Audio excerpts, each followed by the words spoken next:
Kabiru ti dèrò ẹ̀wọ̀n. Ileeṣẹ tí wọ́n ní kó máa ṣọ́ ló ti jí jẹnẹrétọ̀ méjì gbé.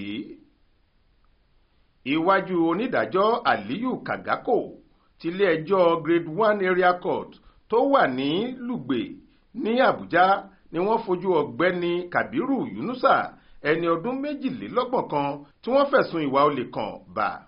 Aláròyé gbọ́ pé tọ́sídẹ̀ẹ́ ọjọ́ 28 oṣù kejìlá ọdún 2023 ni wọ́n wọ́ Kabiru tó jẹ́ ọdẹ àdúgbò kan wá sílé ẹjọ́ ọ̀hún. Ẹ̀sùn pé ó jí jẹnẹrétọ̀ méjì tí owó rẹ̀ jẹ́ ẹgbẹ̀rún náírà ni wọ́n fi kàn án.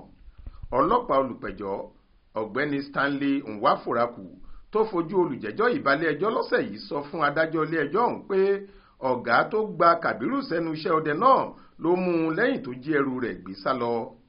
Ó ní olúwa mi ọjọ́ 23 oṣù kejìlá ọdún 2023 ní ọ̀gbẹ́ni Olúwùrújù Tóyìn tó ní iléeṣẹ́ Finest Events tó wà lójúlé keje òpópónà Catherine ní Zone 7 Dutse Alhaji nílùú Àbújá gba Kabiru gẹ́gẹ́ bí ọdẹ pé kó máa bá òun ṣọ́ ẹrù iléeṣẹ́ rẹ̀. Ṣùgbọ́n lọ́jọ́ 26 oṣù yìí kan náà ni Kabiru jí ẹ̀rọ jẹnẹrétọ̀ méjì tó jẹ́ ti iléeṣẹ́ náà tó sì lọ tọ́jú rẹ̀ pamọ́. Ẹni tó gbà á sẹ́nu iṣẹ́ gbá a mú ó sì fà á lé ọlọ́pàá agbègbè Durumi lọ́wọ́. Ọ̀dọ̀ àwọn ọlọ́pàá ọ̀hún ni Kabiru wà tó ti jẹ́wọ́ pé lóòótọ́ lòun jí ẹrù tí wọ́n ń wá yìí àti pé iṣẹ́ ìṣù ni.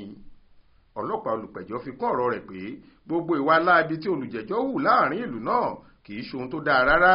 Ìjìyà ńlá sì wà lábẹ́ òfin ìlú Àbújá fún ẹni tó bá ṣe bẹ́ẹ̀. Olùjẹ́jọ́ ní kí adájọ́ ilé ẹjọ́ ọ̀hún ṣíjú àánú wò òun nítorí pé iṣẹ́ ìṣù ló sún òun débi ìwà pálapàla bẹ́ẹ̀. Ṣá adájọ́ sọ Kabiru sẹ́wọ̀n oṣù 12 pẹ̀lú iṣẹ́ àṣekára. Bákan náà ló fààyè bẹ́ẹ̀lì sílẹ̀ fún un pẹ̀lú $50 náírà.